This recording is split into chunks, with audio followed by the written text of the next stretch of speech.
Good morning, students. Today we are going to discuss about lead acid storage battery.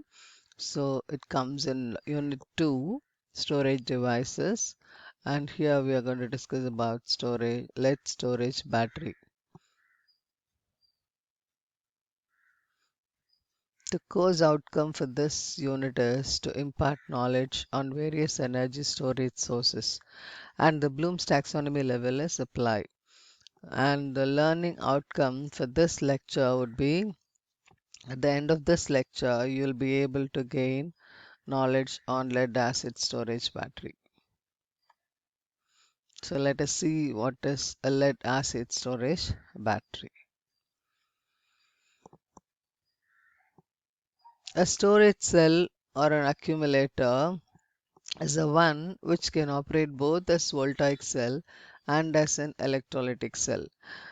Every in our day-to-day life, we are using our mobiles. Whenever we are using our mobiles, the battery will act like a voltaic cell to supply electrical energy, and it becomes run down.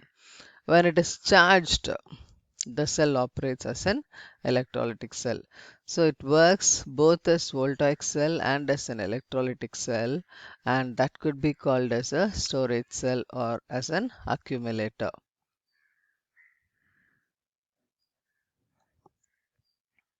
So this is the outline of lead acid storage battery, where we could see alternatively anodes and cathodes are arranged in an electrolyte. So let us see what could be the anode and what could be the cathode and an electrolyte. In general, to construct any battery or cell, we require anode, cathode and an electrolyte. So here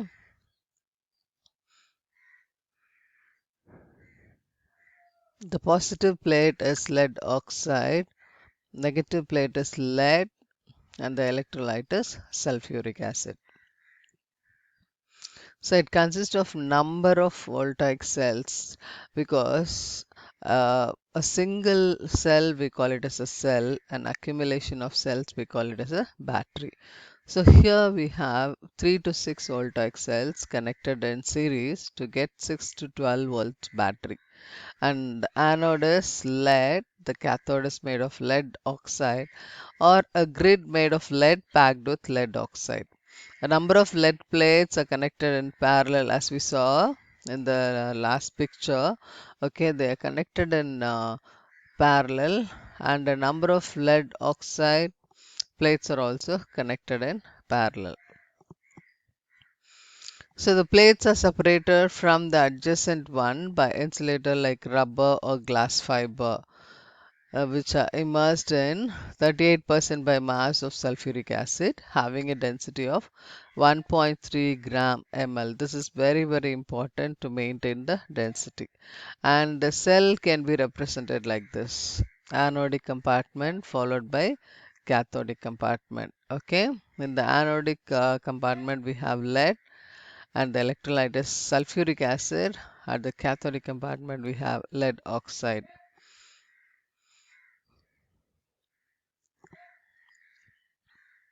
And we all know already what is meant by a strong acid and weak acid.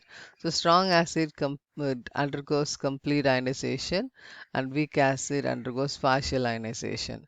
And the best example for strong acid is hydrochloric acid, nitric acid, sulfuric acid. And weak acid, the best example is acetic acid. So here we are using sulfuric acid, and the acids also in turn can be classified as monoprotic or diprotic, depends upon how many hydrogen they are releasing. Okay, in hydrochloric acid, one H plus is released, whereas in sulfuric acid, two hydrogens are released. So this could be called as a diprotic acid.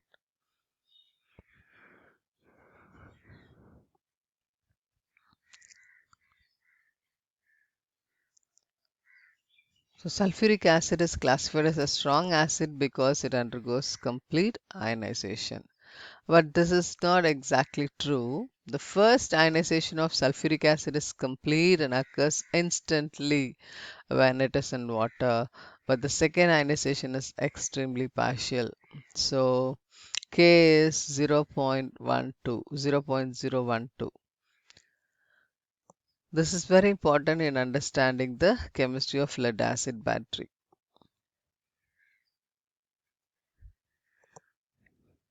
In general, sulfuric acid is considered as a strong or weak acid. Why is sulfuric acid considered to be strong?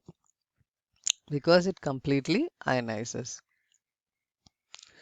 What ion related to sulfuric acid is weak? HSO4 minus. Why is bisulfide ion HSO4 minus considered weak? It partially ionizes. So this is how a lead acid battery look like. So this leads to two different sets of redox reactions, the discharging phase and the charging phase. Let us see what happens in discharging phase. So the negative plate reaction, always at anode, oxidation takes place. The negative plate is called as anode.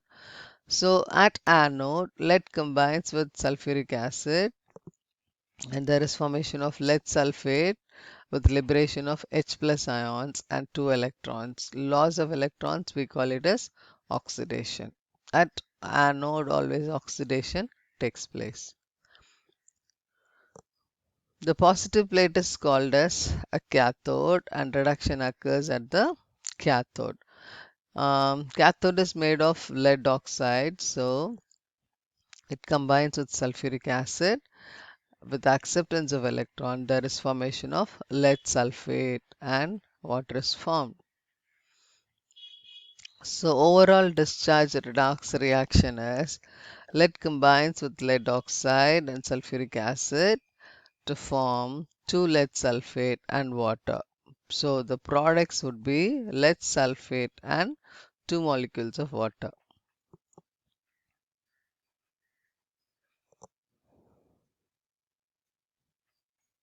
Lead oxide and lead sulfate are always solids.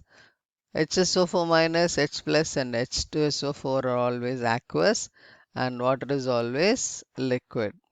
Now the electricity flow of electrons can take place. It is clear that lead sulfate is precipitated at both the electrodes and sulfuric acid is used up. As the concentration of sulfuric acid decreases, the density will go down and it falls below 1.2 gram per mole. Now the battery needs recharging, or I should call charging. During charging, the reverse reaction takes place. So the battery will work like electrolytic cell. At the negative plate or at anode, now reduction will take place. At a positive plate, oxidation will take place. So the reverse reaction will occur. Lead sulfate plus H plus two electrons give lead and HSO minus. At the positive plate, lead sulfate combines with water and there is production of lead oxide plus HSO4 minus 3H plus 2 electrons. Overall charge redox reaction is that 2 lead sulfate combines with 2 molecules of water to produce lead oxide and sulfuric acid. Oxidation is loss of electron and reduction is gaining of electrons. And this is for understanding what metal is always at the negative plate, lead. What compound is always at the positive plate, lead oxide. What is the electrolyte in the battery? Sulfuric acid or HSO4 minus. What compound is waste product of discharge and has to be removed in the charging process? Lead sulfate. And lead storage cell is used to supply current mainly in automobiles such as cars, buses and trucks. It is also used in gas engine, ignition, telephone exchanges, hospitals, power stations, etc. Generally, why do batteries die, especially lead acid storage battery? So when the battery discharges lead sulfate is formed. In a new battery, you could see this is actually new battery and this is dead battery. So in new battery, the lead sulfate is spongy form which can easily be converted back to lead and lead oxide. Okay. So in the new battery, we could see the lead sulfate will be spongy. So in turn, it could be converted into lead and lead dioxide. Whereas in dead battery, over the time, lead sulfate will tend to crystallize. So once it forms once it undergoes crystallization, the crystallized lead sulfate cannot be converted back to lead and lead oxide. So there is not only less reactant material, but it also coats the surface of the lead and lead dioxide. So it becomes dead and it cannot be recharged or it cannot be reused. So from this lecture, the students were able to gain knowledge on lead acid storage battery. Thank you.